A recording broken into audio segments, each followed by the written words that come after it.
Once, when I was 6 years old, I saw a magnificent picture in a book called True Stories from Nature about the primeval forest. It was a picture of a boa constrictor in the act of swallowing an animal. In the book it said, boa constrictors swallow their prey whole without chewing it. After that, they are not able to move, and they sleep through the 6 months that they need for digestion. I pondered deeply then over the adventures of the jungle. And after some work with a colored pencil, I succeeded in making my first drawing, my drawing number 1. I showed my masterpiece to the grown-ups and asked them whether the drawing frightened them. But they answered, frightened? Why should anyone be frightened by a hat? My drawing was not the picture of a hat. It was a picture of a boa constrictor digesting an elephant. But since the grown-ups were not able to understand it, I made another drawing. I drew the inside of the boa constrictor so that the grown-ups could see it clearly. They always need to have things explained. My drawing number 2. The grown-ups' response this time was to advise me to lay aside my drawings of boa constrictors, whether from the inside or the outside, and devote myself instead to geography, history, arithmetic, and grammar. That is why, at the age of 6, I gave up what might have been a magnificent career as a painter. I had been disheartened by the failure of my drawing number 1 and my drawing number 2. Grown-ups never understand anything by themselves, and it is tiresome for children to be always and forever explaining things to them. So then I chose another profession and learned to pilot aeroplanes. I've flown a little over all parts of the world, and it is true that geography has been very useful to me. At a glance, I can distinguish China from Arizona. If one gets lost in the night, such knowledge is valuable. In the course of this life, I have had a great many encounters with a great many people who have been concerned with matters of consequence. I have lived a great deal among grown-ups. I have seen them intimately, close at hand, and that hasn't much improved my opinion of them. Whenever I met one of them who seemed to me at all clear-sighted, I tried the experiment of showing him my drawing number 1, which I have always kept. I would try to find out, so, if this was a person of true understanding, but whoever it was, he or she, would always say, that's a hat. Then I would never talk to that person about boa constrictors or primeval forests or stars. I would bring myself down to his level. I would talk to him about bridge and golf and politics and neckties. And the grown-up would be greatly pleased to have met such a sensible man. So I lived my life alone without anyone that I could really talk to, until I had an accident with my plane in the desert of Sahara 6 years ago. Something was broken in my engine. And as I had with me neither mechanic nor any passengers, I set myself to attempt the difficult repairs all alone. It was a question of life or death for me. I had scarcely enough drinking water to last a week. The first night, then, I went to sleep on the sand, 1,000 miles from any human habitation. I was more isolated than a shipwrecked sailor on a raft in the middle of the ocean. Thus, you can imagine my amazement at sunrise when I was awakened by an odd little voice. It said, "If you please, draw me a sheep." What? Draw me a sheep. I jumped to my feet, completely thunderstruck. I blinked my eyes hard. I looked carefully all around me. And I saw a most extraordinary small person who stood there examining me with great seriousness. Later, I attempted to make a portrait of him, but my drawing was certainly very much less charming than its model. That, however, is not my fault. The grown-ups had discouraged me in my painter's career when I was 6 years old, and I never learned to draw anything except boas from the outside and boas from the inside. Now I stared at this sudden apparition with my eyes fairly starting out of my head in astonishment. Remember, I had crashed in the desert 1,000 miles from any inhabited region, and yet my little man seemed neither to be straying uncertainly among the sands, nor to be fainting from fatigue or hunger or thirst or fear. Nothing about him gave any suggestion of a child lost in the middle of the desert, 1,000 miles from any human habitation. When at last I was able to speak, I said to him, what are you doing here? And in answer he repeated very slowly, as if he were speaking of a matter of great consequence, "If you please, draw me a sheep." When a mystery is too overpowering, one dare not disobey. Absurd as it might seem to me, 1,000 miles from any human habitation and in danger of death, I took out of my pocket a sheet of paper and my fountain pen. But then I remembered how my studies had been concentrated on geography, history, arithmetic, and grammar, and I told the little chap, a little crossly, too, that I did not know how to draw. He answered me, "That doesn't matter. Draw me a sheep." But I had never drawn a sheep, so I drew for him one of the two pictures I had drawn so often. It was that of the boa constrictor from the outside, and I was astounded to hear the little fellow greet it with, No, I do not want an elephant inside a boa constrictor. A boa constrictor is a very dangerous creature, and an elephant is very cumbersome. Where I live, everything is very small. What I need is a sheep. Draw me a sheep." So then I made a drawing. He looked at it carefully, then he said, "No, this sheep is already very sickly. Make me another." So I made another drawing. My friend smiled gently and indulgently.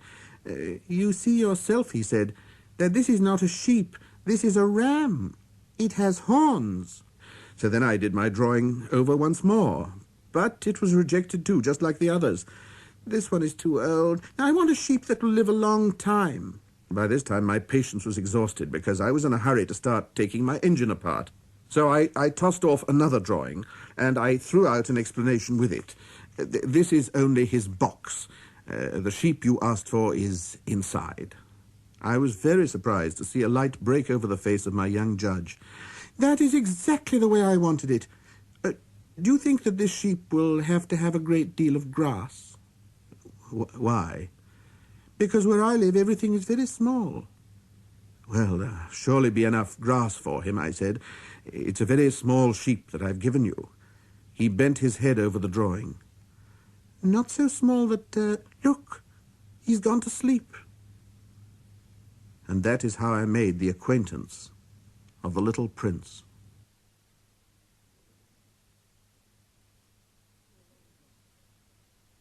It took me a long time to learn where he came from. The little prince, who asked me so many questions, never seemed to hear the ones I asked him. It was from words dropped by chance that little by little everything was revealed to me. The first time he saw my aeroplane, for instance. I could never draw an aeroplane. That's much too complicated for me. He asked me, "What is that object?" "That is not an object. It flies. It is an aeroplane. It is my aeroplane." And I was proud to have him learn that I could fly. He cried out then, "What, you dropped down from the sky?" "Yes," I answered modestly. "Oh, that is funny." And the little prince broke into a lovely peal of laughter, which irritated me very much. I like my misfortunes to be taken seriously. Then he added, "So you too come from the sky. Which is your planet?" At that moment, I caught a gleam of light in the impenetrable mystery of his presence, and I demanded, abruptly, "Do you come from another planet?" But he did not reply. He tossed his head gently without taking his eyes from my plane. "It is true that on that you can't have come from very far away." And he sank into a reverie, which lasted a long time. Then, taking my sheep out of his pocket, he buried himself in the contemplation of his treasure. You can imagine how my curiosity was aroused by this half-confidence about the other planets. I made a great effort, therefore, to find out more on this subject. My little man Where do you come from? What is this where I live of which you speak? Where do you want to take your sheep? After a reflective silence, he answered, The thing that is so good about the box you have given me is that at night he can use it as his house. That is so. And if you are good, I will give you a string, too, so that you can tie him during the day, and a post to tie him, too. But the little prince seemed shocked by this offer. Tie him? What a queer idea. But if you don't tie him, I said, he'll wander off somewhere and get lost. My friend broke into another peal of laughter. But where do you think he would go? Anywhere, straight ahead of him. Then the little prince said earnestly, That doesn't matter. Where I live, everything is so small. And with perhaps a hint of sadness, he added, Straight ahead of him, nobody can go very far. I had thus learned a second fact of great importance. This was that the planet the little prince came from was scarcely any larger than a house. But that did not really surprise me much. I knew very well that in addition to the great planets, such as the Earth, Jupiter, Mars, Venus, to which we have given names, there are also hundreds of others, some of which are so small that one has a hard time seeing them through the telescope. When an astronomer discovers one of these, he does not give it a name, but only a number.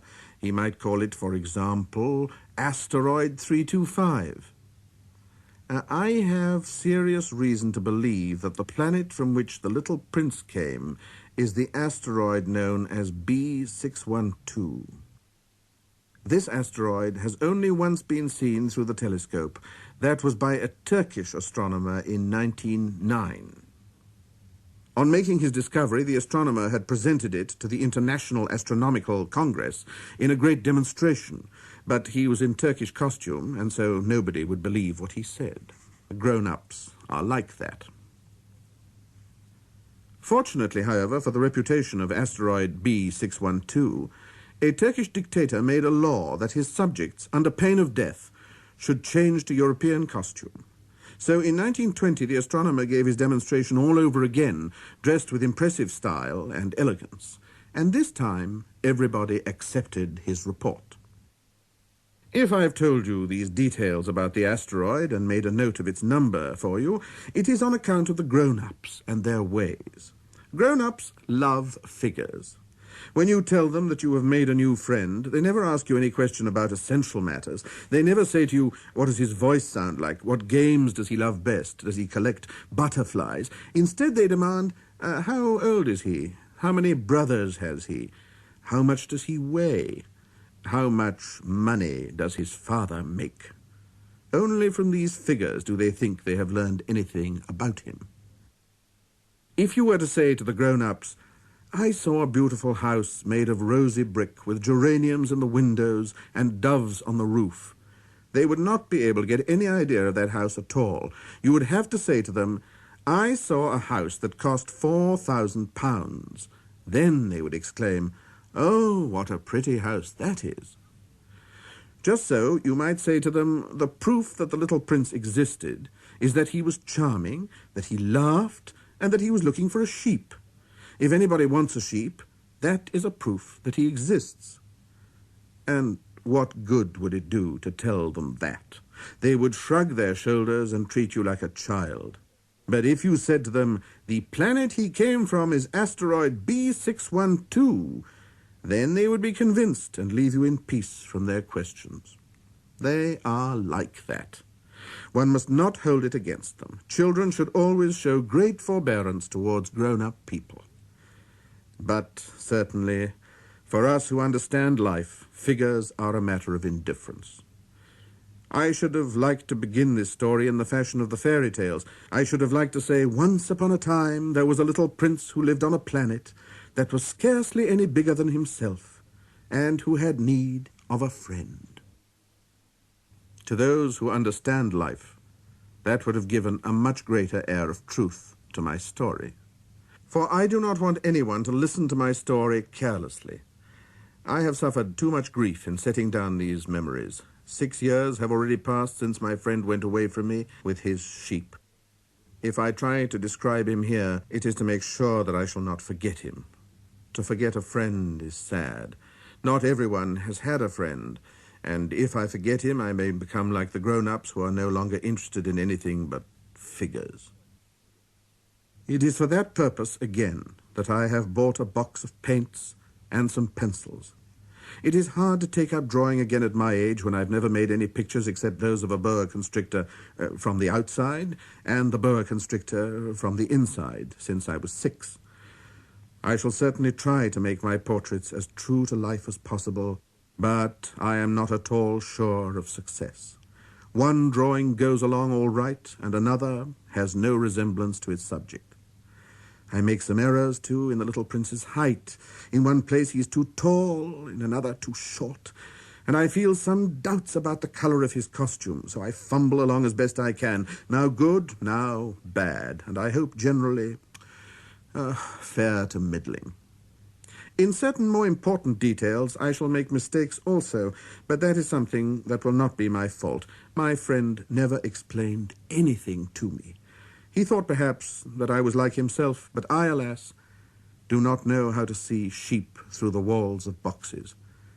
Perhaps I am a little like the grown-ups.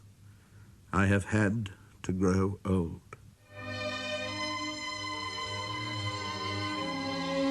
As each day passed, I would learn in our talk something about the little prince's planet, his departure from it, his journey. The information would come very slowly, as it might chance to fall from his thoughts. It was in this way that I heard on the 3rd day about the catastrophe of the baobabs. This time, once more, I had the sheep to thank for it, for the little prince asked me abruptly, as if seized by a grave doubt, "It is true, isn't it, that sheep eat little bushes?" "Yes, that is true." "Ah, I'm glad." I did not understand why it was so important that sheep should eat little bushes, but the little prince added, "Then it follows that they also eat baobabs." I pointed out to the little prince that baobabs were not little bushes, but on the contrary, trees as big as castles, and that even if he took a whole herd of elephants away with him, the herd would not eat up one single baobab. The idea of the herd of elephants made the little prince laugh. "We would have to put them one on top of the other," he said. But he made a wise comment. "Before they grow so big, the baobabs start out by being little." That is strictly correct," I said.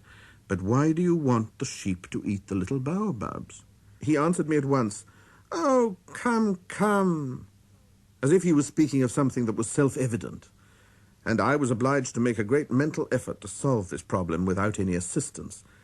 Indeed, as I learnt, there were on the planet where the little prince lived, as on all planets, good plants and bad plants. In consequence, there were good seeds from good plants and bad seeds from bad plants. But seeds are invisible. They sleep deep in the heart of the earth's darkness until someone among them is seized with a desire to waken.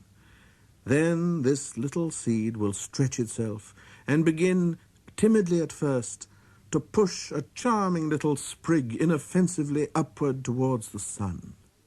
If it is only a sprout of radish or the sprig of a rose bush, one would let it grow wherever it might wish. But when it is a bad plant, one must destroy it as soon as possible, the very first instant that one recognizes it.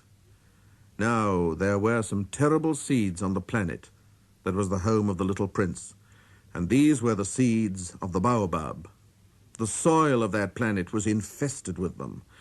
A baobab is something you will never be able to get rid of if you attend to it too late. It spreads over the entire planet. It bores clear through it with its roots. And if the planet is too small and the baobabs too many, they split it in pieces. "It is a question of discipline," the little prince said to me later on. "When you've finished your own toilet in the morning, then it is time to attend to the toilet of your planet. Just so, with the greatest care. You must see to it that you pull up regularly all the baobabs at the very first moment when they can be distinguished from the rose bushes which they resemble so closely in their earliest youth. It is very tedious work," the little prince added, "but very easy. And one day he said to me, "You ought to make a beautiful drawing so that the children where you live can see exactly how all this is. That would be very useful to them if they were to travel some day. Sometimes," he added, "there is no harm in putting off a piece of work until another day. But when it is a matter of the baobabs, that always means a catastrophe. I knew a planet that was inhabited by a lazy man. He neglected 3 little bushes." So, as the little prince described it to me, I made a drawing of that planet. I do not much like to take the tone of a moralist, but the danger of the baobabs is so little understood, and such considerable risks would be run by anyone who might get lost on an asteroid, that for once I am breaking through my reserve. Children, I say plainly, watch out for the baobabs. My friends, like myself, have been skirting this danger for a long time without ever knowing it. And so it is for them that I have worked so hard over this drawing. The lesson which I pass on by this means is worth all the trouble it has cost me. Perhaps you will ask me, why are there no other drawings in the book as magnificent and impressive as this drawing of the baobabs? The reply is simple. I have tried, but with the others I have not been successful. When I made the drawing of the baobabs, I was carried beyond myself by the inspiring force of urgent necessity. Oh, little prince, bit by bit I came to understand the secrets of your sad little life. For a long time you had found your only entertainment in the quiet pleasure of looking at the sunset. I learned that new detail on the morning of the 4th day, when you said to me, "I'm very fond of sunsets. Come, let us go look at a sunset now." "But we must wait," I said. "Wait? For what?" "For the sunset. We must wait until it is time." At first you seemed to be very much surprised, and then you laughed to yourself. You said to me, "Oh, I'm always thinking that I'm at home." Just so. Everybody knows that when it is noon in the United States, the sun is setting over France. If you could fly to France in 1 minute, you could go straight into the sunset right from noon. Unfortunately, France is too far away for that.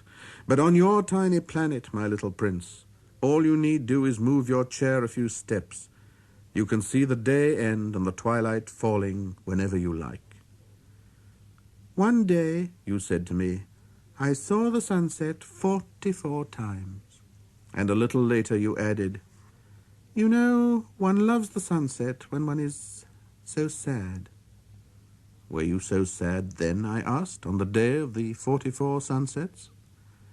But the little prince made no reply.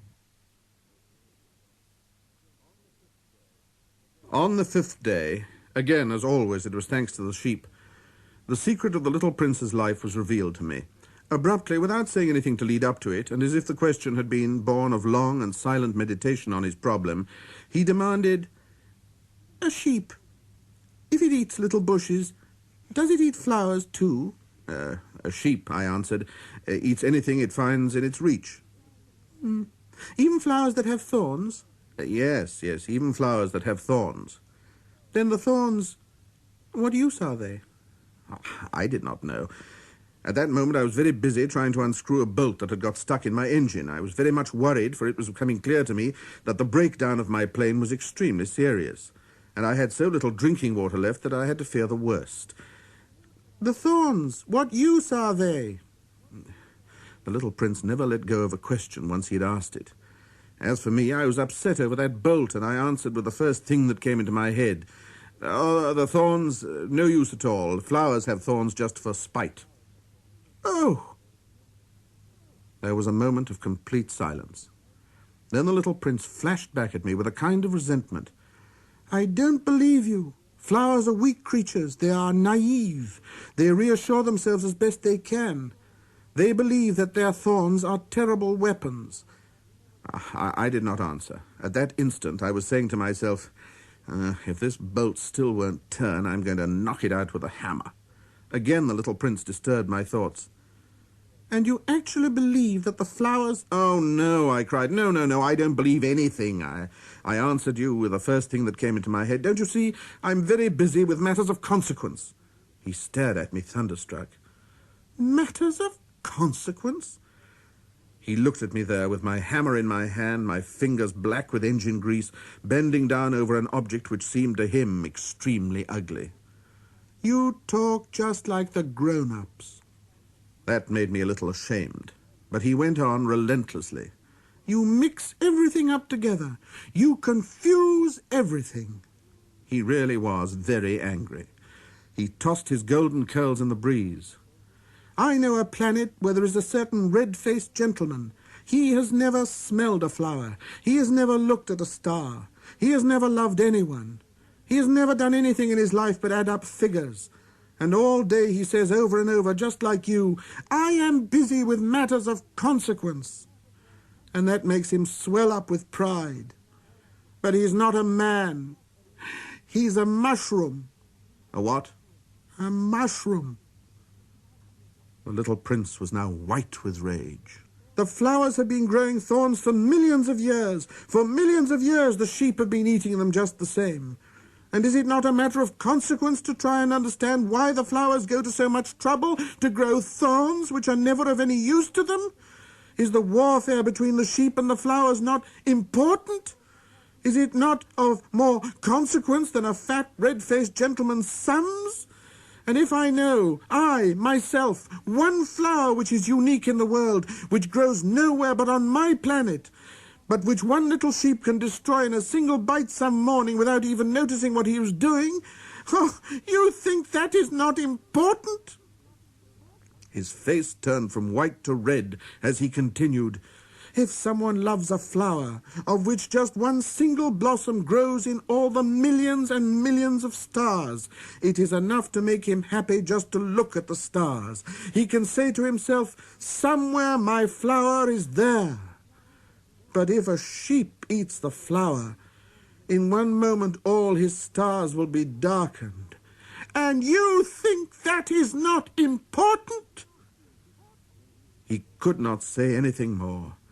His words were choked by sobbing. The night had fallen. I had let my tools drop from my hands. Of what moment now was my hammer, my bolt, or thirst, or death? On the star, one planet, my planet, the earth, there was a little prince to be comforted. I took him in my arms and rocked him. I said to him, the flower that you love is not in danger. I will draw you a muzzle for your sheep. I will draw you a railing to put round your flower. I did not know what to say to him. I felt awkward and blundering. I did not know how I could reach him, where I could overtake him and go on hand in hand with him once more. It is such a secret place, the land of tears.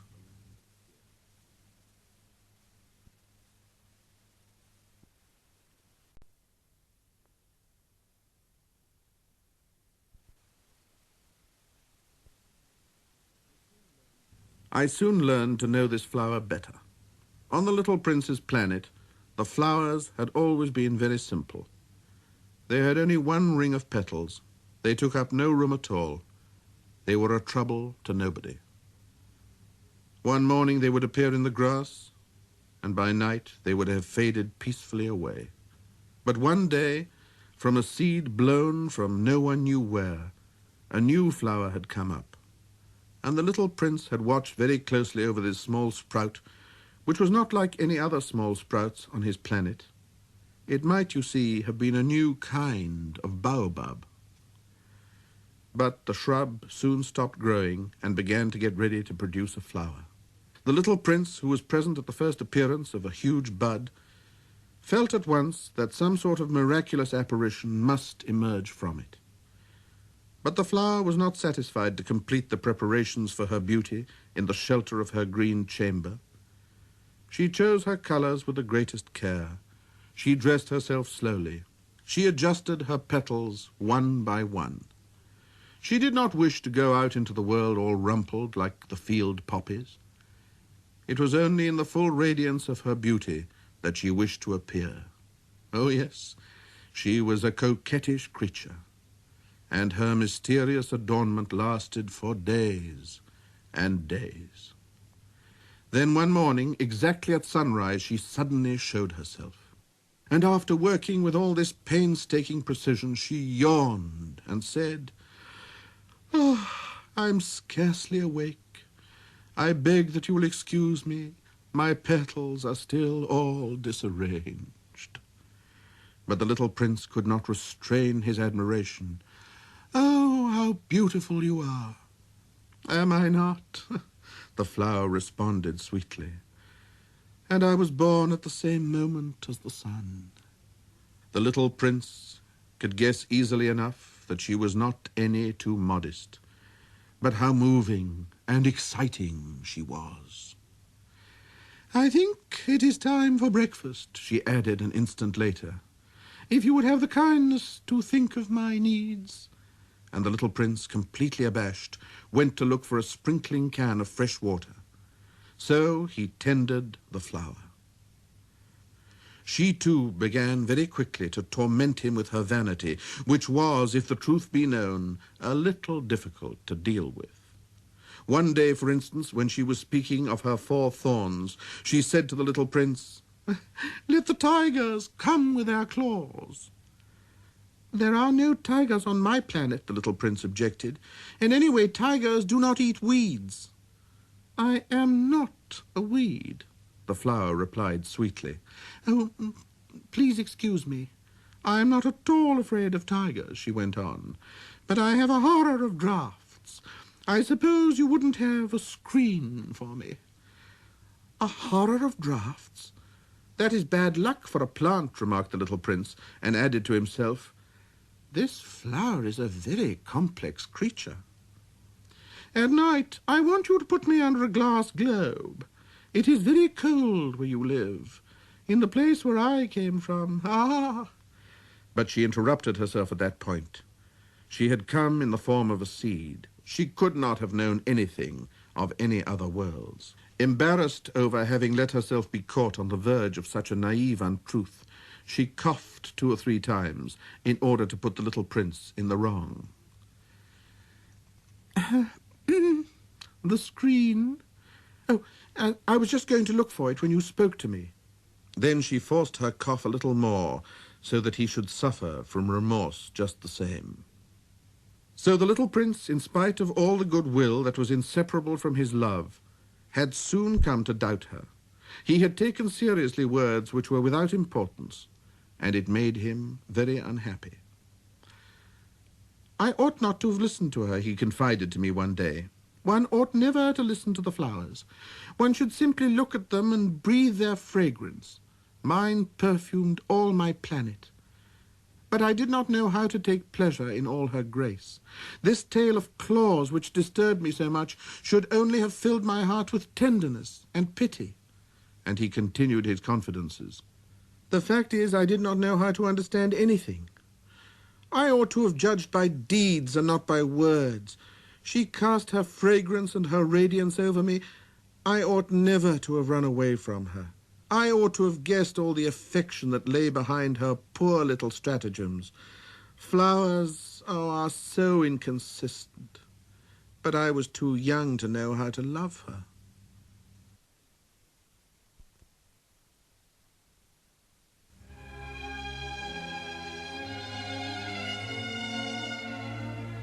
I believe that for his escape he took advantage of the migration of a flock of wild birds. On the morning of his departure, he put his planet in perfect order. He carefully cleaned out his active volcanoes. He possessed 2 active volcanoes, and they were very convenient for heating his breakfast in the morning. He also had 1 volcano that was extinct, but as he said, one never knows. So he cleaned out the extinct volcano too. If they are well cleaned out, volcanoes burn slowly and steadily without any eruptions. Volcanic eruptions are like fires in a chimney. On our Earth, we are obviously much too small to clean out our volcanoes. That is why they bring no end of trouble upon us. The little prince also pulled up with a certain sense of dejection the last little shoots of the baobabs. He believed that he would never want to return. But on this last morning, all these familiar tasks seemed very precious to him. And when he watered the flower for the last time and prepared to place her under the shelter of her glass globe, he realized that he was very close to tears. "Goodbye," he said to the flower, but she made no answer. "Goodbye," he said again. The flower coughed, but it was not because she had a cold. "I have been silly," she said to him at last.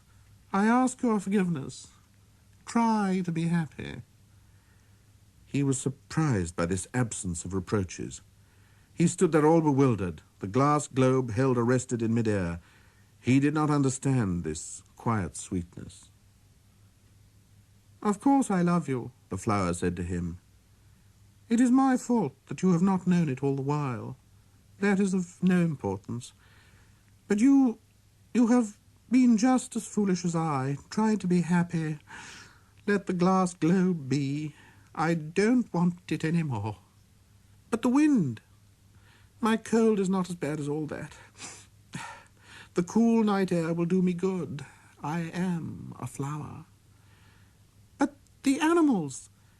Well, I must endure the presence of 2 or 3 caterpillars if I wish to become acquainted with the butterflies. It seems that they are very beautiful. And if not the butterflies and the caterpillars, who will call upon me? You will be far away. As for the large animals, I'm not at all afraid of any of them. I have my claws." And naively, she showed her 4 thorns. Then she added, "Don't linger like this. You've decided to go away. Now go." For she did not want him to see her crying. She was such a proud flower. He found himself in the neighborhood of the asteroids 325, 326, 327, 328, 329, and 330. He began, therefore, by visiting them in order to add to his knowledge. The first of them was inhabited by a king. Clad in royal purple and ermine, he was seated upon a throne, which was at the same time both simple and majestic. "Ah, here is a subject," exclaimed the king when he saw the little prince coming. And the little prince asked himself, how could he recognize me when he's never seen me before? He did not know how the world is simplified for kings. To them, all men are subjects. "Approach, so that I may see you better," said the king, who felt consumingly proud of being, at last, a king over somebody. The little prince looked everywhere to find a place to sit down, but the entire planet was crammed and obstructed by the king's magnificent ermine robe. So he remained standing upright, and since he was tired, he yawned. "Now, it is contrary to etiquette to yawn in the presence of a king," the monarch said to him. "I forbid you to do so." "I can't help it. I can't stop myself," replied the little prince, thoroughly embarrassed. "I've come on a long journey, and I've had no sleep." Then the king said, "I order you to yawn. It's years since I've seen anyone yawning. Yawns to me are objects of curiosity. Come on now, yawn again. That's an order." "That frightens me. I cannot any more," murmured the little prince, now completely abashed.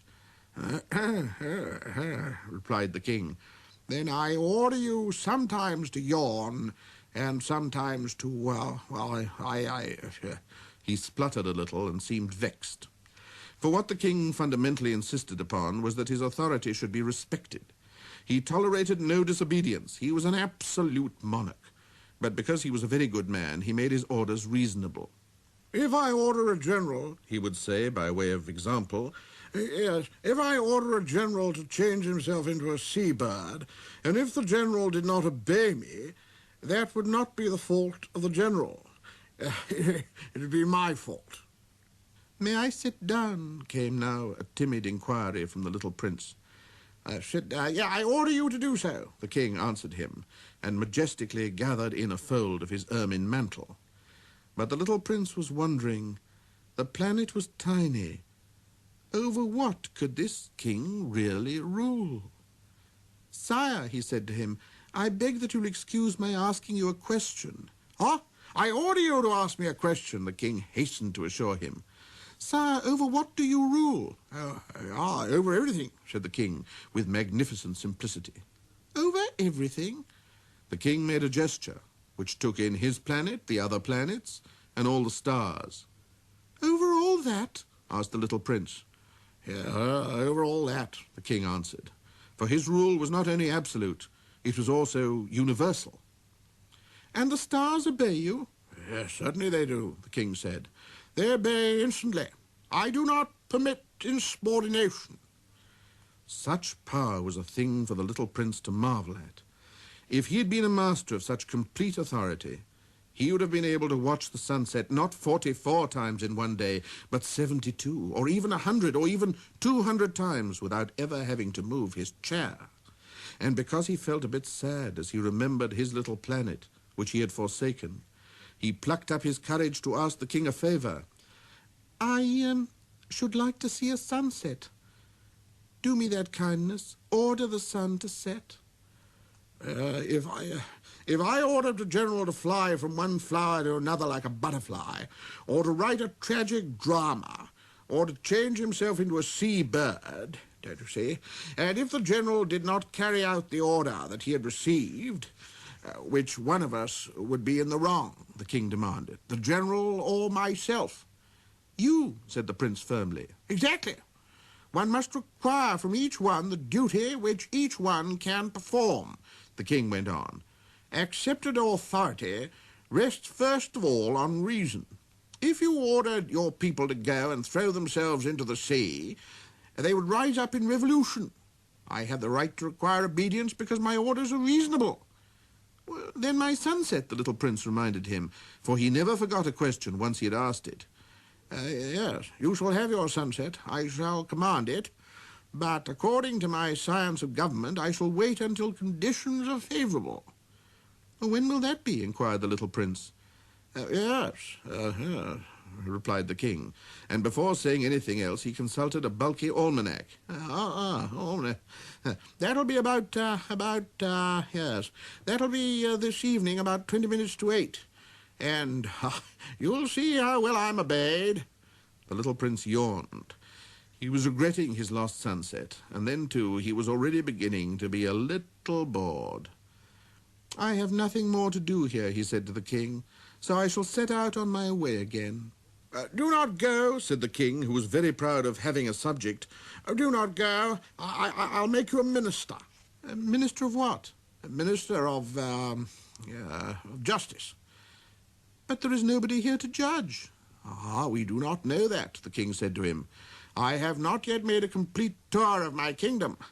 I am very old. There's no room here for a carriage, and it tires me to walk. Oh, but I've looked already, said the little prince, turning around to give one more glance to the other side of the planet. On that side, as on this, there was nobody at all. Then you shall judge yourself, the king answered. That is the most difficult thing of all. It's much more difficult to judge oneself than to judge others. If you succeed in judging yourself rightly, then you are indeed a man of true wisdom. Yes, said the little prince, but I can judge myself anywhere. I do not need to live on this planet. What? Not on this? Said the king. I've good reason to believe that somewhere on my planet there is an old rat. I hear him at night. You can judge this old rat, huh? From time to time you will condemn him to death. Then his life will depend on your justice. But then you will pardon him on each occasion, for he must be treated thriftily. He is the only one we have, huh? I, replied the little prince, do not like to condemn anyone to death. And now I think I will go on my way. No, said the king. But the little prince, having now completed his preparations for departure, had no wish to grieve the old monarch. If your majesty wishes to be promptly obeyed, he said, he should be able to give me a reasonable order. He should be able, for example, to order me to be gone by the end of 1 minute. It seems to me that conditions are favorable.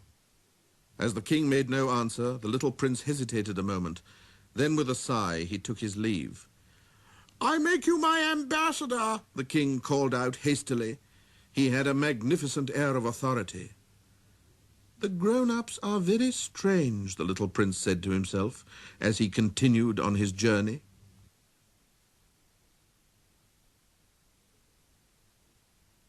The second planet was inhabited by a conceited man.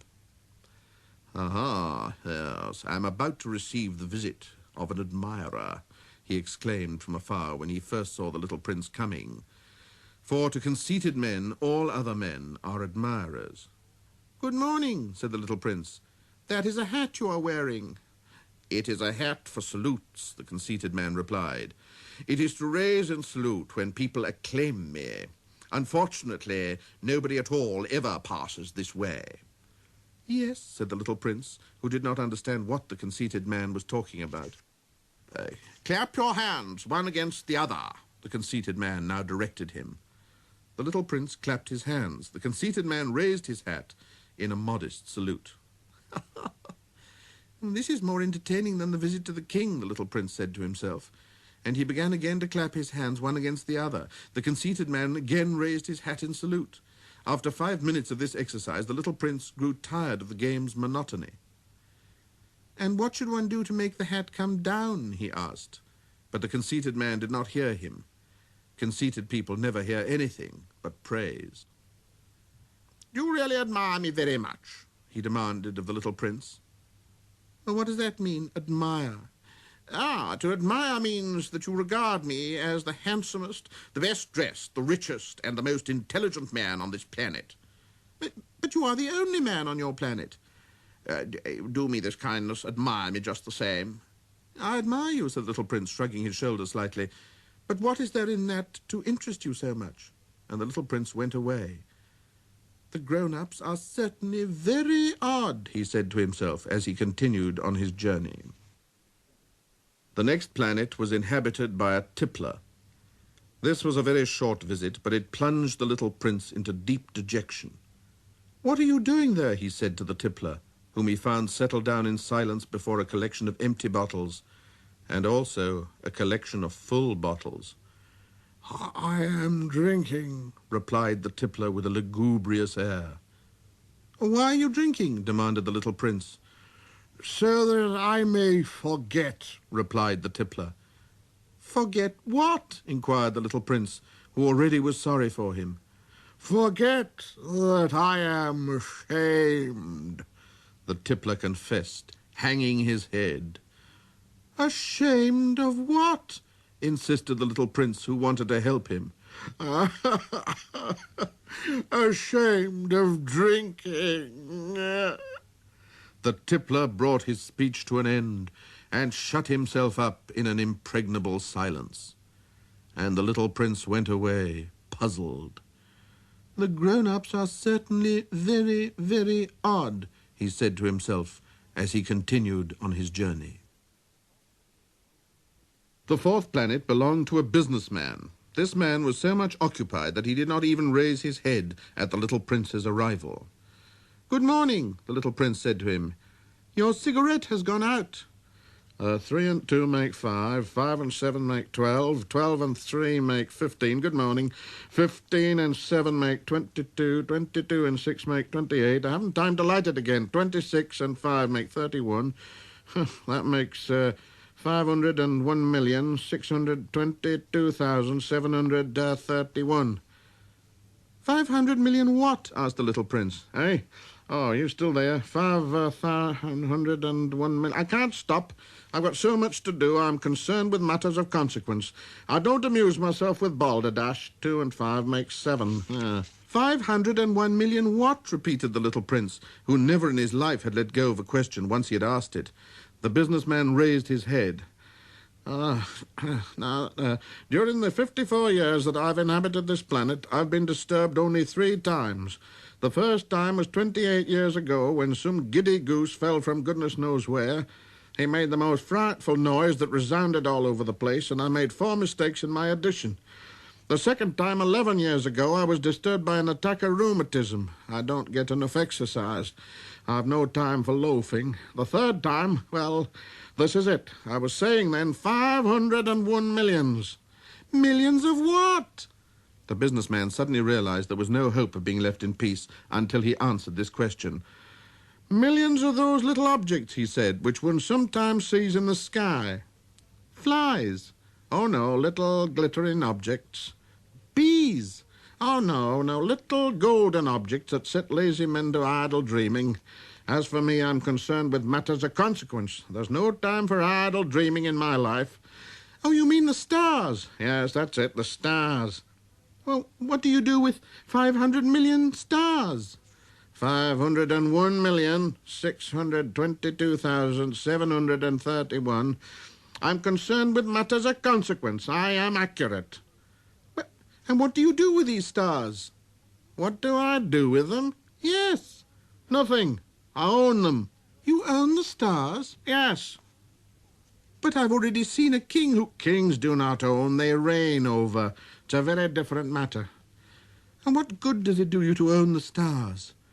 It does me the good of making me rich. And what good does it do you to be rich? It makes it possible for me to buy more stars if any are discovered.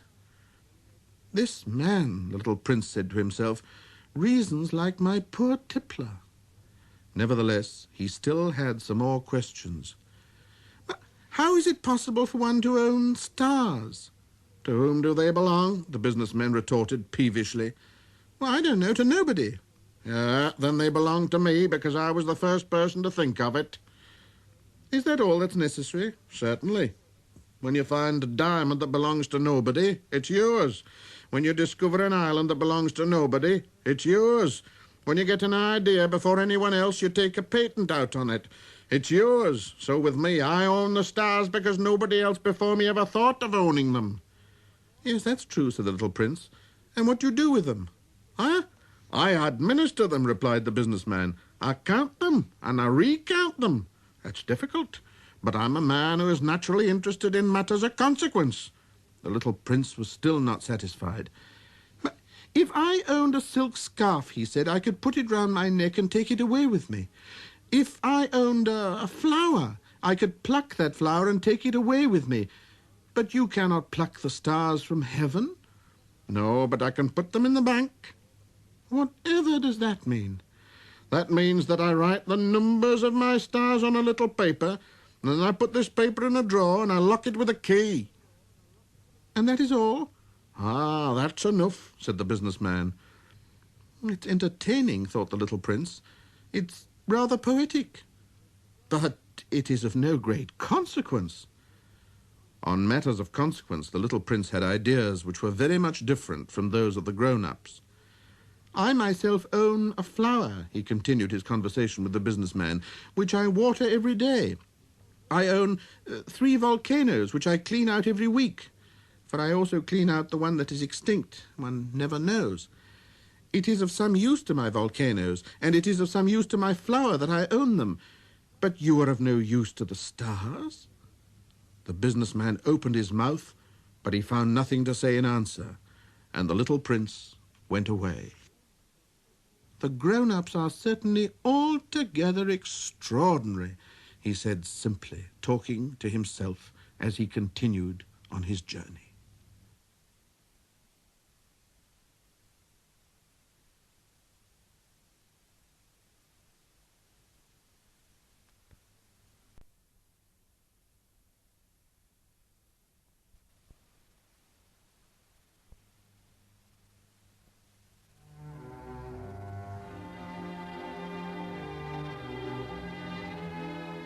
The 5th planet was very strange. It was the smallest of all. There was just enough room on it for a street lamp and a lamplighter. The little prince was not able to reach any explanation of the use of a street lamp and a lamplighter somewhere in the heavens, on a planet which was so small that it had no people and not one house. But he said to himself, nevertheless, it may well be that this man is absurd, but he is not as absurd as the king, the conceited man, the businessman, and the tippler, for at least his work has some meaning. When he lights his street lamp, it is as if he brought one more star to life or one flower. When he puts out his lamp, he sends the flower or the star to sleep. Yeah, that is a beautiful occupation. And since it is beautiful, it is truly useful. When he arrived on the planet, he respectfully saluted the lamplighter. Good morning, sir. Why have you just put out your lamp?" "Those are the orders," replied the lamplighter. "Good morning." "What are the orders?" "The orders are that I put out my lamp. Good evening." And he lighted his lamp again. "But why have you just lighted it again?" "Those are the orders," replied the lamplighter. "I do not understand," said the little prince. "There is nothing to understand," said the lamplighter. "Orders are orders. Good morning." And he put out his lamp. Then he mopped his forehead with a handkerchief decorated with red squares. "I follow a terrible profession. In the old days it was reasonable. I put the lamp out in the morning, and in the evening I lighted it again. I had the rest of the day for relaxation and the rest of the night for sleep. And the orders have changed since that time." "The orders have not been changed," said the lamplighter. "That's the tragedy. From year to year the planet has turned more rapidly and the orders have not been changed." "Then what?" asked the little prince. "Then the planet now makes a complete turn every minute, and I no longer have a single second for repose. Once every minute I have to light my lamp and put it out." "Well, that's very funny. A day lasts only 1 minute here where you live." "It's not funny at all," said the lamplighter. "While we've been talking together, a month has gone by." "A month?" A month. 30 minutes, 30 days. Good evening." And he lighted his lamp again. As the little prince watched him, he felt that he loved this lamplighter who was so faithful to his orders. He remembered the sunsets which he himself had gone to seek in other days, merely by pulling up his chair. And he wanted to help his friend. "You know," he said, "I can tell you a way you can rest whenever you want to." "I always want to rest," said the lamplighter. For it is possible for a man to be faithful and lazy at the same time. The little prince went on with his explanation. "Your planet is so small that 3 strides will take you all the way round it. To be always in the sunshine, you need only walk along rather slowly. When you want to rest, you will walk, and the day will last as long as you like." "That doesn't do me much good," said the lamplighter. "The one thing I love in life is to sleep." "Then you're unlucky," said the little prince. "I am unlucky," said the lamplighter. "Good morning." And he put out his lamp. "That man," said the little prince to himself as he continued farther on his journey, "that man would be scorned by all the others, by the king, by the conceited man, by the tippler, by the businessman. Nevertheless, he is the only one of them all who does not seem to me ridiculous. Perhaps that is because he is thinking of something else besides himself." He breathed a sigh of regret and said to himself again, "That man is the only one of them all whom I could have made my friend.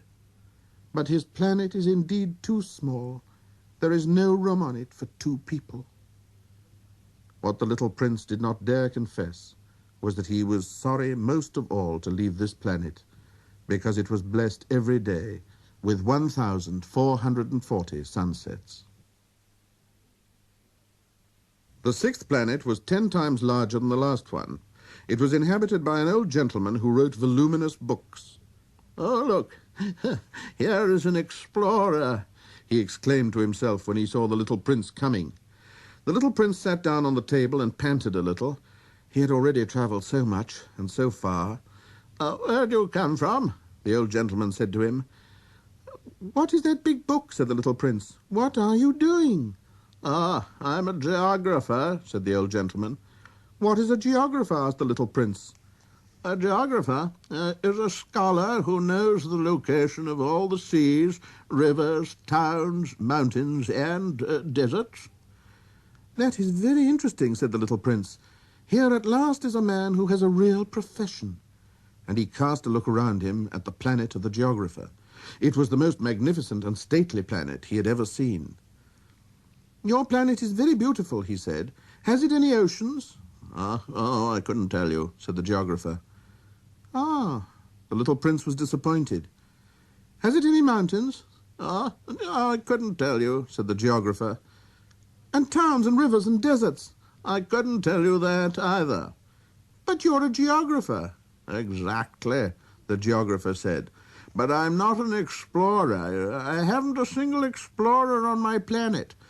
It is not the geographer who goes out to count the towns, rivers, mountains, seas, oceans, deserts.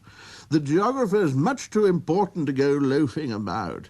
He does not leave his desk, but he receives the explorers in his study. He asks them questions, and he notes down what they recall of their travels. And if the recollection of any one among them seem interesting to him, the geographer orders an inquiry into that explorer's moral character. Why is that? Because an explorer who told lies would bring disaster on the books of the geographer. So would an explorer who drank too much. Why is that? Asked the little prince. Because intoxicated men see double. Then the geographer would note down 2 mountains in a place where there was only 1. Well, I know someone, said the little prince, who would make a bad explorer. That is possible. Then, when the moral character of the explorer is shown to be good, an inquiry is ordered into his discovery. One goes to see it. Oh, no. That would be too complicated. But one requires the explorer to furnish proofs. For example, if the discovery in question is that of a large mountain, one requires that large stones be brought back from it. The geographer was suddenly stirred to excitement. You come from far away. You are an explorer. You shall describe your planet to me. And having opened his big register, the geographer sharpened his pencil. The recitals of explorers are put down first in pencil.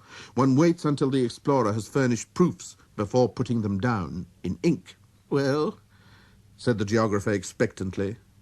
Oh, where I live, said the little prince, it's not very interesting. It's all so small. I have 3 volcanoes. 2 volcanoes are active. The other is extinct, but one never knows. One never knows, said the geographer. I also have a flower. Oh, no, we do not record flowers, said the geographer. Why is that? The flower is the most beautiful thing on my planet. We do not record them, said the geographer, because they are ephemeral. What does that mean, ephemeral? Geographies, said the geographer, are the books which, of all books, are most concerned with matters of consequence. They never become old-fashioned. It is very rarely that a mountain changes its position. It's very rarely that an ocean empties itself of its waters. We write of eternal things. But extinct volcanoes may come to life again, the little prince interrupted. What does that mean, ephemeral? Whether volcanoes are extinct or alive, it comes to the same thing for us, said the geographer. The thing that matters to us is the mountain. It does not change. But what does that mean, ephemeral? Repeated the little prince, who never in his life had let go of a question once he had asked it. It means which is in danger of speedy disappearance. Is my flower in danger of speedy disappearance? Oh, certainly it is. My flower is ephemeral, the little prince said to himself. And she has only 4 thorns to defend herself against the world. And I have left her on my planet, all alone. That was his first moment of regret. But he took courage once more. What place would you advise me to visit now, he asked. The planet Earth, replied the geographer. It has a good reputation. And the little prince went away, thinking of his flower.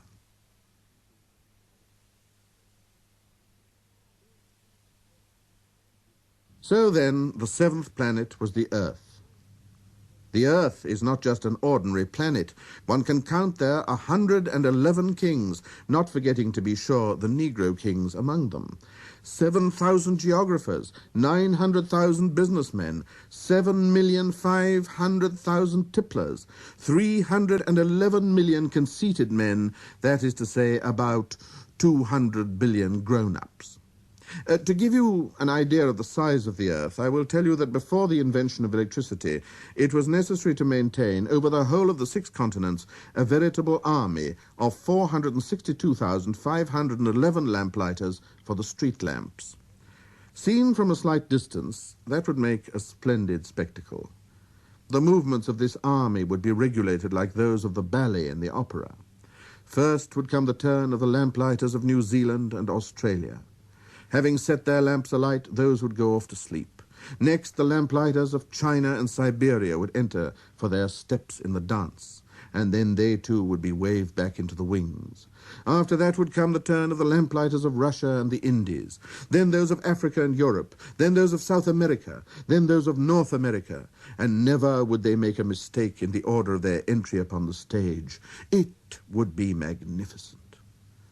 Only the man who was in charge of the single lamp at the North Pole and his colleague who was responsible for the single lamp at the South Pole, only these two would live free from toil and care. They would be busy twice a year. When one wishes to play the wit, one sometimes wanders a little from the truth. I have not been altogether honest in what I have told you about the lamplighters, and I realize that I run the risk of giving a false idea of our planet to those who do not know it. Men occupy a very small space upon the earth. If the 2 billion inhabitants who people its surface were all to stand upright and somewhat crowded together, as they do for some big public assembly, they could easily be put into one public square 20 miles long and 20 miles wide. All humanity could be piled up on a small Pacific islet. The grown-ups, to be sure, will not believe you when you tell them that. They imagine that they fill a great deal of space. They fancy themselves as important as the baobabs. You should advise them, then, to make their own calculations. They adore figures, and that will please them. But do not waste your time on this extra task. It is unnecessary. You have, I know, confidence in me. When the little prince arrived on the earth, he was very much surprised not to see any people. He was beginning to be afraid he had come to the wrong planet when a coil of gold, the color of the moonlight, flashed across the sand. "Good evening," said the little prince, courteously. "Good evening," said the snake. "What planet is this on which I have come down?" asked the little prince. This is the Earth. This is Africa," the snake answered. "Ah, there are no people on the earth?" This is the desert. There are no people in the desert. The Earth is large," said the snake. The little prince sat down on a stone and raised his eyes towards the sky. "I wonder," he said, "whether the stars are set alight in heaven, so that one day each of us may find his own again. Look at my planet. It's right there above us. But how far away it is." It is beautiful," the snake said. "What has brought you here?" "I have been having some trouble with a flower," said the little prince. "Ah," said the snake. And they were both silent. "Where are the men?" the little prince at last took up the conversation again. "It is a little lonely in the desert." "It is also lonely among men," the snake said. The little prince gazed at him for a long time. "You are a funny animal," he said at last. "You are no thicker than a finger." "But I am more powerful than the finger of a king," said the snake. The little prince smiled. "You are not very powerful. You haven't even any feet. You cannot even travel." "I can carry you farther than any ship could take you," said the snake. He twined himself around the little prince's ankle like a golden bracelet. "Whomever I touch, I send back to earth from whence they came," the snake spoke again. "But you are innocent and true, and you come from a star." The little prince made no reply. "You move me to pity. You are so weak on this earth made of granite," the snake said. "I can help you some day, if you grow too homesick for your own planet. I can—" "Oh, I understand you very well," said the little prince. "But why do you always speak in riddles?" "I solve them all," said the snake. And they were both silent. The little prince crossed the desert and met with only one flower. It was a flower with 3 petals, a flower of no account at all. "Good morning," said the little prince. "Good morning," said the flower. "Where are the men?" the little prince asked politely. The flower had once seen a caravan passing. "Men," she echoed. "I think there are 6 or 7 of them in existence. I saw them several years ago, but one never knows where to find them. The wind blows them away. They have no roots. That makes their life very difficult." "Goodbye," said the little prince. "Goodbye," said the flower.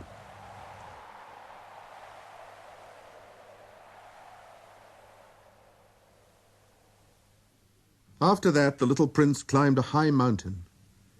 The only mountains he had ever known were the 3 volcanoes which came up to his knees, and he used the extinct volcano as a footstool. "From a mountain as high as this one," he said to himself, "I shall be able to see the whole planet at one glance and all the people." But he saw nothing, save peaks of rock that were sharpened like needles. "Good morning," he said courteously. "Good morning, morning," answered the echo. "Oh, who are you?" said the little prince. "Who are you? Who are you? Who are you?" answered the echo. "Be my friends, I'm all alone," he said. "I'm all alone," answered the echo. What a queer planet, he thought. It's altogether dry and altogether pointed and altogether harsh and forbidding, and the people have no imagination. They repeat whatever one says to them. On my planet I had a flower. She always was the first to speak.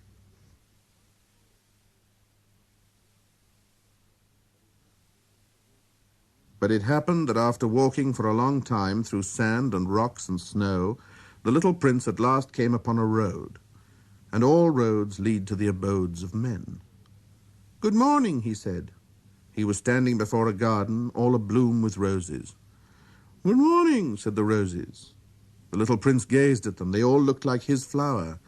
"Who are you?" he demanded, thunderstruck. "We are roses," the roses said.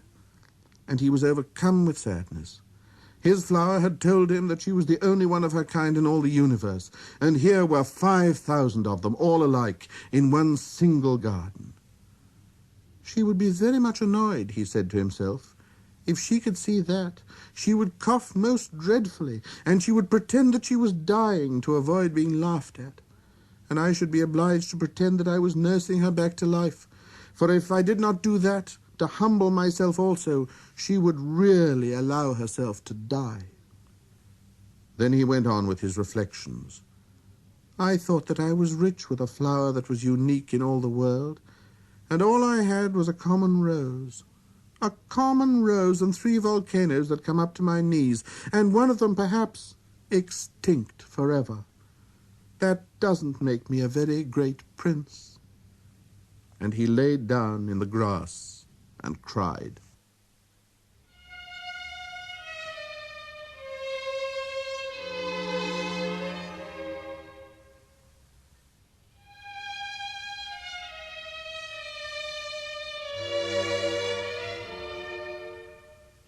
It was then that the fox appeared.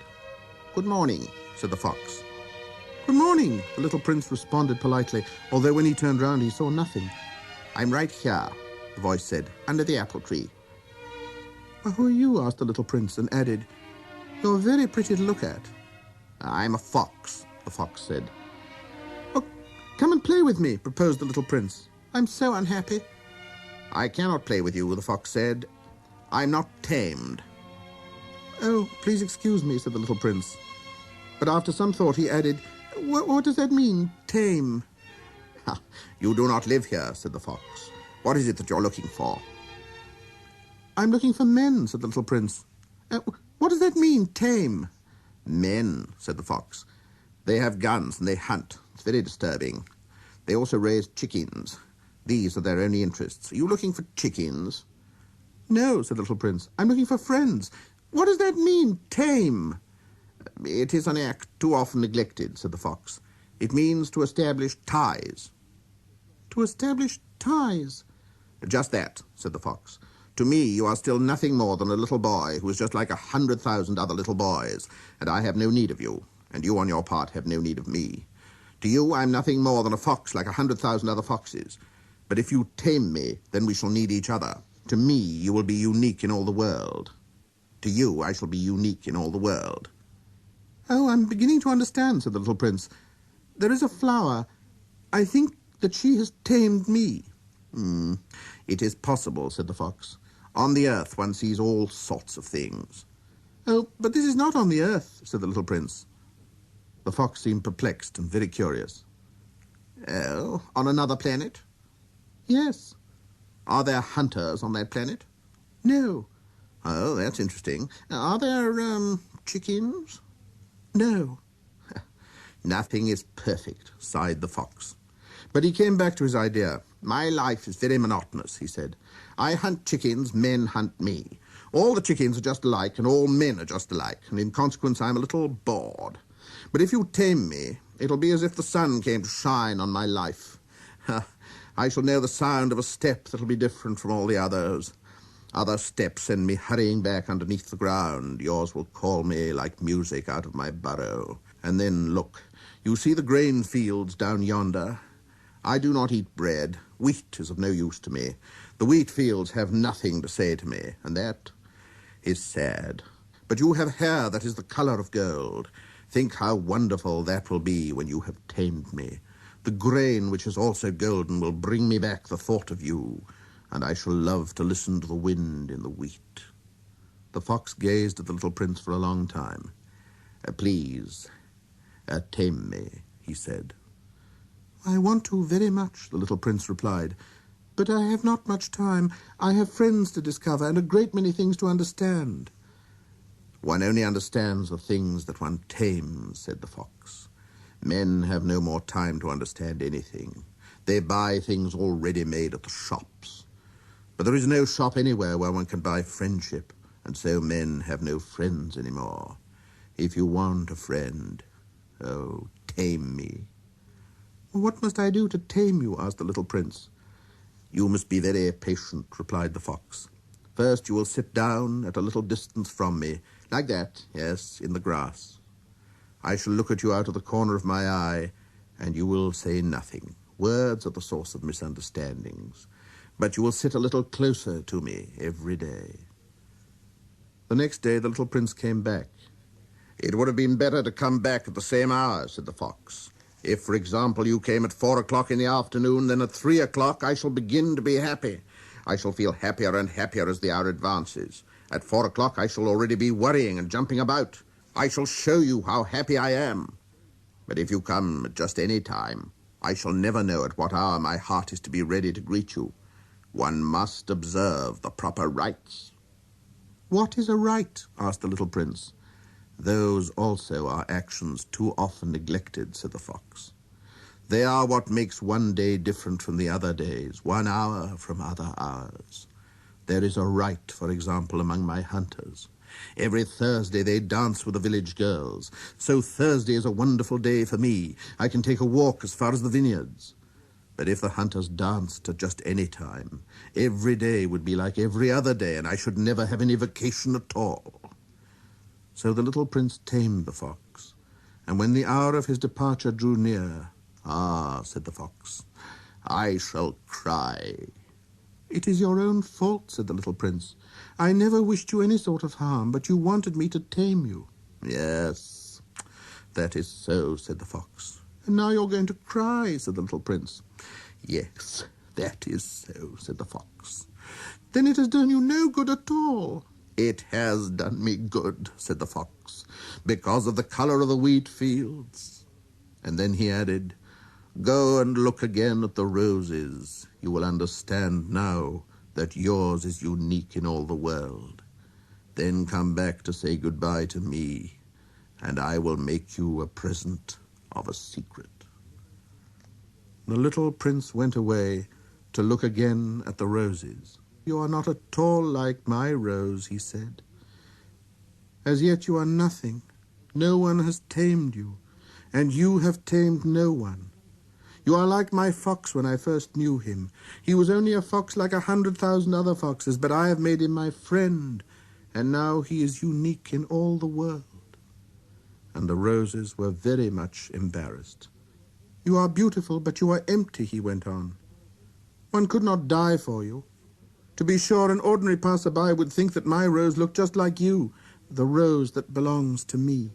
But in herself alone she is more important than all the hundreds of you other roses, because it is she that I have watered, because it is she that I have put under the glass globe, because it is she that I have sheltered behind the screen, because it is for her that I have killed the caterpillars, except the 2 or 3 that we saved to become butterflies, because it is she that I have listened to when she grumbled or boasted, or even sometimes when she said nothing, because she is my rose.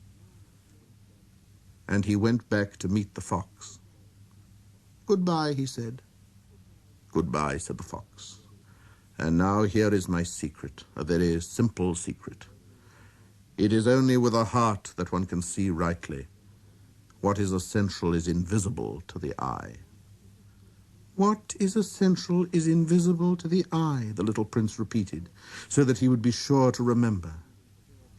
It is the time you have wasted for your rose that makes your rose so important.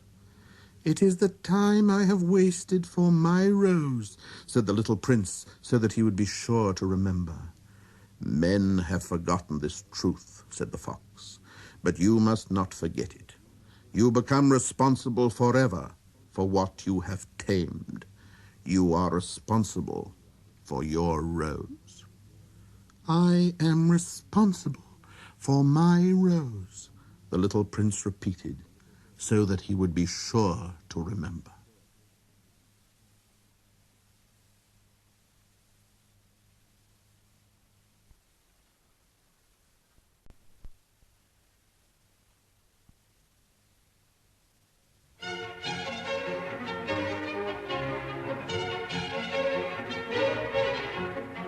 Good morning, said the little prince. Good morning, said the railway switchman. What do you do here, the little prince asked. Oh, I sort out travellers in bundles of 1,000, said the switchman. I send off the trains that carry them, now to the right, now to the left. And a brilliantly lighted express train shook the switchman's cabin as it rushed by with a roar like thunder. They are in a great hurry, said the little prince. What are they looking for? Not even the locomotive engineer knows that, said the switchman. And a second brilliantly lighted express thundered by in the opposite direction. Are they coming back already? Demanded the little prince. Ah, those are not the same ones, said the switchman. It's an exchange. Were they not satisfied where they were? Asked the little prince. No one's ever satisfied where he is, said the switchman. And they heard the roaring thunder of a third brilliantly lighted express. Are they pursuing the first travellers? Demanded the little prince. They are pursuing nothing at all, said the switchman. They're asleep in there, or if they're not asleep, they're yawning. Only the children are flattening their noses against the window panes. Only the children know what they're looking for, said the little prince. They waste their time over a rag doll and it becomes very important to them. And if anybody takes it away from them, they cry. They're lucky, the switchman said. Good morning, said the little prince. Good morning, said the merchant. This was the merchant who sold pills that had been invented to quench thirst. You need only swallow 1 pill a week, and you will feel no need of anything to drink. Well, why are you selling those? Asked the little prince. Because they save a tremendous amount of time, said the merchant. Computations have been made by experts. With these pills, you save 53 minutes in every week. And what do I do with those 53 minutes? Anything you like. As for me, said the little prince to himself, if I had 53 minutes to spend as I liked, I should walk at my leisure towards a spring of fresh water.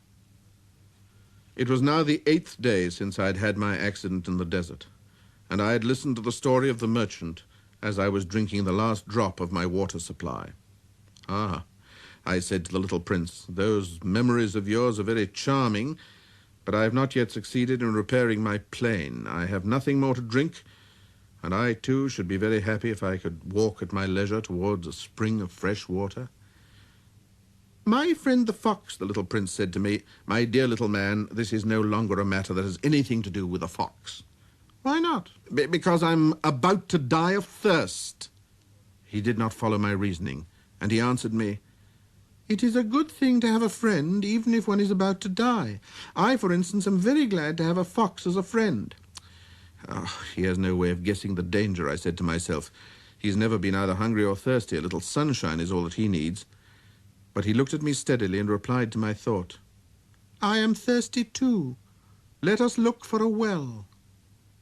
I made a gesture of weariness. It's absurd to look for a well at random in the immensity of the desert, but nevertheless we started walking. When we had trudged along for several hours in silence, the darkness fell and the stars began to come out. Thirst had made me a little feverish, and I looked at them as if I were in a dream. The little prince's last words came reeling back into my memory. "Then you are thirsty too?" I demanded. But he did not reply to my question. He merely said to me, "Water may also be good for the heart." Well, I did not understand this answer, but I said nothing. I knew very well that it was impossible to cross-examine him. He was tired. He sat down. I sat down beside him. And after a little silence, he spoke again. "The stars are beautiful because of a flower that cannot be seen." I replied, yes, that is so." And without saying anything more, I looked across the ridges of sand that were stretched out before us in the moonlight. "The desert is beautiful," the little prince added. And that was true. I have always loved the desert. One sits down on a desert sand dune, sees nothing, hears nothing, yet through the silence something throbs and gleams. "What makes the desert beautiful," said the little prince, "is that somewhere it hides a well." I was astonished by a sudden understanding of that mysterious radiation of the sands. When I was a little boy, house, and legend told us that a treasure was buried there. To be sure, no one had ever known how to find it. Perhaps no one had ever even looked for it. But it cast an enchantment over that house. My home was hiding a secret in the depth of its heart. "Yes," I said to the little prince, "the house, the stars, the desert. What gives them their beauty is something that is invisible." "Oh, I'm glad," he said, "that you agree with my fox." As the little prince dropped off to sleep, I took him in my arms and set out walking once more. I felt deeply moved and stirred. It seemed to me that I was carrying a very fragile treasure.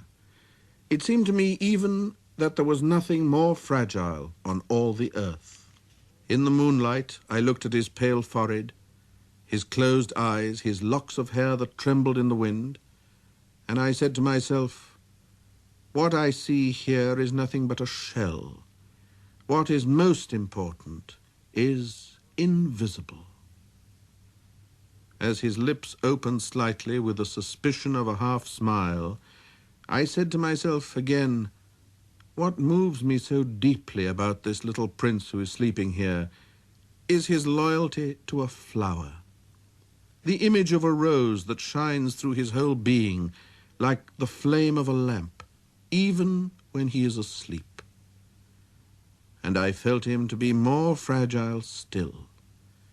I felt the need of protecting him, as if he himself were a flame that might be extinguished by a little puff of wind.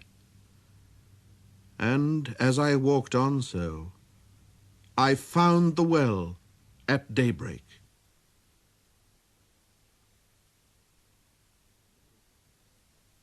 "Men," said the little prince, "set out on their express trains, but they do not know what they're looking for. Then they rush about and get excited and turn around and round." And he added, "It's not worth the trouble."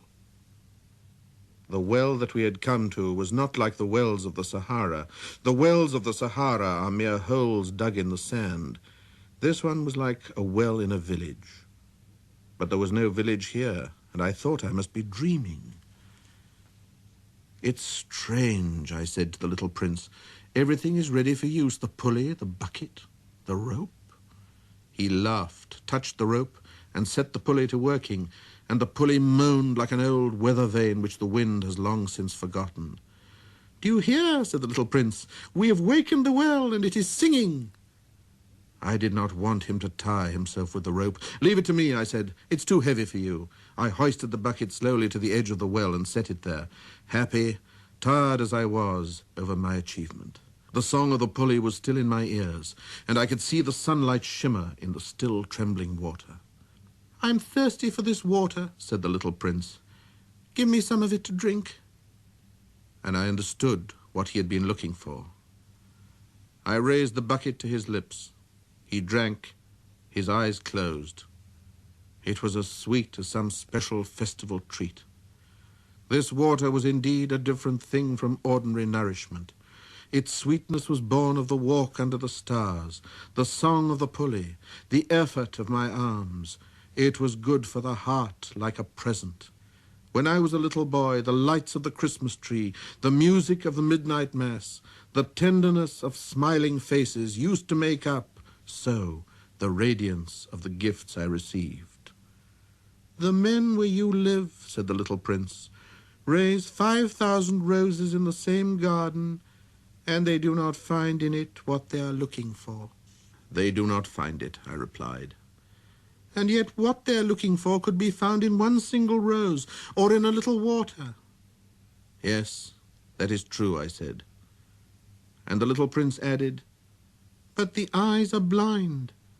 One must look with the heart." I had drunk the water. I breathed easily. At sunrise, the sand is the color of honey, and that honey color was making me happy too. What brought me then this sense of grief? "You must keep your promise," said the little prince softly, as he sat down beside me once more. What promise?" "You know, a muzzle for my sheep. I am responsible for this flower." I took my rough drafts of drawings out of my pocket. The little prince looked them over and laughed as he said, "Your baobabs, they look a little like cabbages." Oh, I'd been so proud of my baobabs.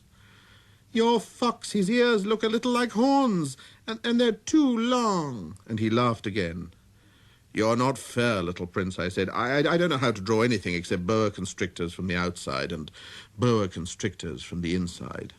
"Oh, that'll be all right," he said. "Children understand." So then I made a pencil sketch of a muzzle. And as I gave it to him, my heart was torn. "You have plans that I do not know about," I said. But he did not answer me. He said to me instead, "You know, my descent to the earth, tomorrow will be its anniversary." Then after a silence he went on, "I came down very near here." And he flushed. And once again, without understanding why, I had a queer sense of sorrow. One question, however, occurred to me. Then it was not by chance that on the morning when I first met you a week ago, you were strolling along like that all alone, 1,000 miles from any inhabited region? You were on your way back to the place where you landed." The little prince flushed again, and I added with some hesitancy, "Perhaps it was because of the anniversary?" The little prince flushed once more. He never answered questions, but when one flushes, does that not mean yes? "Ah," I said to him, "I am a little frightened." But he interrupted me. "Now you must work. You must return to your engine. I will be waiting for you here. Come back tomorrow evening." But I was not reassured. I remembered the fox. One runs the risk of weeping a little if one lets oneself be tamed. Beside the well, there was the ruin of an old stone wall. When I came back from my work the next evening, I saw from some distance away my little prince sitting on top of this wall with his feet dangling, and I heard him say, "Then you don't remember? This is not the exact spot." Another voice must have answered him, for he replied to it, Yes, it is the right day, but this is not the place." I continued my walk towards the wall. At no time did I see or hear anyone. The little prince, however, replied once again, "Exactly, you will see where my tracks begin, in the sand. You have nothing to do but to wait for me there. I shall be there tonight." I was only 20 yards from the wall, and I still saw nothing. After a silence, the little prince spoke again. "You have good poison? You are sure that it will not make me suffer too long?" I stopped in my tracks, my heart torn asunder, but still I did not understand. "Now go away," said the little prince. "I want to get down from the wall." I dropped my eyes then to the foot of the wall, and I leapt into the air. There before me, facing the little prince, was one of those yellow snakes that take 30 seconds to bring your life to an end. Even as I was digging into my pocket to get out my revolver, I made a running step back. But at the noise I made, the snake let himself flow easily across the sand, like the dying spray of a fountain, and in no apparent hurry disappeared with a light metallic sound among the stones. I reached the wall just in time to catch my little man in my arms. His face was white as snow. "What does this mean?" I demanded. "Why are you talking with snakes?" I had loosened the golden muffler that he always wore. I had moistened his temples and gave him some water to drink. And now I did not dare ask him any more questions. He looked at me very gravely and put his arm round my neck. I felt his heart beating like the heart of a dying bird, shot with someone's rifle. "I'm glad that you have found what was the matter with your engine," he said. "Now you can go back home." "How do you know about that?" I was just coming to tell him that my work had been successful, beyond anything that I had dared to hope. He made no answer to my question, but he added, "I too am going back home today." Then, sadly, "It is much farther. It is much more difficult." I realized clearly that something extraordinary was happening. I was holding him close in my arms as if he were a little child, and yet it seemed to me that he was rushing headlong towards an abyss from which I could do nothing to restrain him. His look was very serious, like someone lost far away. "I have your sheep, and I have the sheep's box, and I have the muzzle." And he gave me a sad smile. I waited a long time. I could see that he was reviving little by little. "Dear little man," I said to him, "you're afraid." He was afraid, there was no doubt about that, but he laughed lightly. "I shall be much more afraid this evening." Once again I felt myself frozen by the sense of something irreparable, and I knew that I could not bear the thought of never hearing that laughter any more. For me, it was like the spring of fresh water in the desert. "Little man," I said, "I want to hear you laugh again." But he said to me, "Tonight it'll be a year. My star, then, can be found right above the place where I came to the earth a year ago." "Little man," I said, "tell me that it is only a bad dream, this affair of the snake and the meeting place and the star." But he did not answer my plea. He said to me instead, "The thing that is important is the thing that is not seen." "Yes, I know." "It's just as it is with a flower. If you love a flower that lives on a star, it is sweet to look at the sky at night. All the stars are abloom with flowers." "Yes, I know." "It's just as it is with water. Because of the pulley and the rope, what you gave me to drink was like music. You remember how good it was?" "Yes, I know." "And at night you will look up at the stars. Where I live, everything is so small that I cannot show you where my star is to be found. It is better like that. My star will be just one of the stars for you, and so you will love to watch all the stars in the heaven. They will all be your friends. And besides, I'm going to make you a present." He laughed again. "Oh, little prince, dear little prince, I love to hear that laughter." "That is my present, just that. It will be as it was when we drank the water." "What are you trying to say?" "All men have stars," he answered, "but they are not the same things for different people. For some who are travelers, the stars are guides. For others, they are no more than little lights in the sky. For others who are scholars, they are problems. For my businessman, they are wealth. But all these stars are silent. You alone, will have the stars as no one else has them." "What are you trying to say?" "In one of the stars I shall be living. In one of them I shall be laughing. And so it will be as if all the stars were laughing when you look at the sky at night. You, only you, will have stars that can laugh."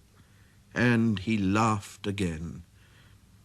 "And when your sorrow is comforted, time soothes all sorrows. You will be content that you have known me. You will always be my friend. You will want to laugh with me, and you will sometimes open your window so, for that pleasure. And your friends will be properly astonished to see you laughing as you look up at the sky. Then you will say to them, yes, the stars always make me laugh, and they will think you are crazy. It will be a very shabby trick that I shall have played on you. And he laughed again. It will be as if in place of the stars I had given you a great number of little bells that knew how to laugh. And he laughed again. Then he quickly became serious. Tonight, you know, do not come. I shall not leave you, I said. I shall look as if I were suffering. I shall look a little as if I were dying. It is like that. Do not come to see that. It's not worth the trouble. I shall not leave you. But he was worried. I tell you, it's also because of the snake. He must not bite you. Snakes, they are malicious creatures. This one might bite you just for the fun. I shall not leave you. But a thought came to reassure him. It is true that they have no more poison for a second bite. That night, I did not see him set on his way. He got away from me without making a sound. When I succeeded in catching up with him, he was walking along with a quick and resolute step. He said to me merely, "Ah, you're there." And he took me by the hand, but he was still worrying. "It was wrong of you to come. You will suffer. I shall look as if I were dead, and that will not be true." I said nothing. "You understand, it's too far. I cannot carry this body with me. It's too heavy." I said nothing. "But it'll be like an old abandoned shell. There's nothing sad about old shells." I said nothing. He was a little discouraged, but he made one more effort. "You know, it'll be very nice. I too shall look at the stars. All the stars will be wells with a rusty pulley. All the stars will pour out fresh water for me to drink." I said nothing. "That'll be so amusing. You will have 500 million little bells, and I shall have 500 million springs of fresh water." And he too said nothing more because he was crying. "Here it is. Let me go on by myself." And he sat down because he was afraid. Then he said again, "You know, my flower, I'm responsible for her, and she is so weak. Oh, she's so naive. She has 4 thorns of no use at all to protect herself against all the world." I sat down too because I was not able to stand up any longer. "There now, that is all." He still hesitated a little, then he got up. He took one step. I could not move. There was nothing but a flash of yellow close to his ankle. He remained motionless for an instant. He did not cry out. He fell as gently as a tree falls. There was not even any sound because of the sand.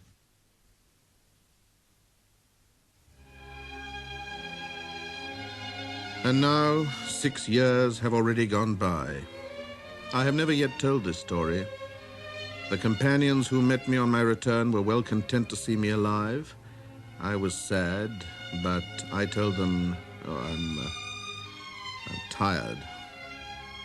Now my sorrow is comforted a little, that is to say, not entirely, but I know that he did go back to his planet because I did not find his body at daybreak. It was not such a heavy body. And at night I love to listen to the stars. It is like 500 million little bells. But there is one extraordinary thing. When I drew the muzzle for the little prince, I forgot to add the leather strap to it. He will never have been able to fasten it on his sheep. So now I keep wondering what is happening on his planet. Perhaps the sheep has eaten the flower. At one time I say to myself, surely not. The little prince shuts his flower under her glass globe every night, and he watches over his sheep very carefully, that I'm happy. And there is a sweetness in the laughter of all the stars. But at another time I say to myself, at some moment or other one is absent-minded, and that's enough. On some one evening he forgot the glass globe, or the sheep got out without making any noise in the night.